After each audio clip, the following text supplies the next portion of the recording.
Typically, the user who posted a story to Instagram is able to see who viewed it, but here are two ways to view an Instagram story anonymously.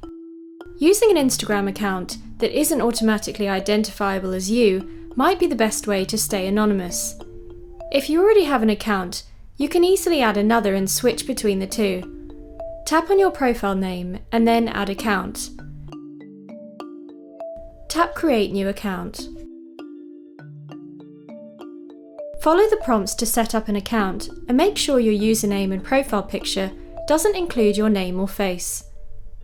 Signed into your new account, view the Instagram story and the person will only see the new account details.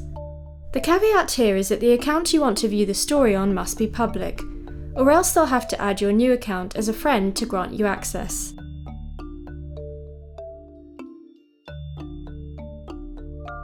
You can turn airplane mode on just before viewing a story to enable anonymous viewing.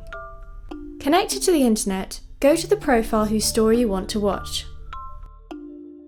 Turn on airplane mode. Now tap to view the story.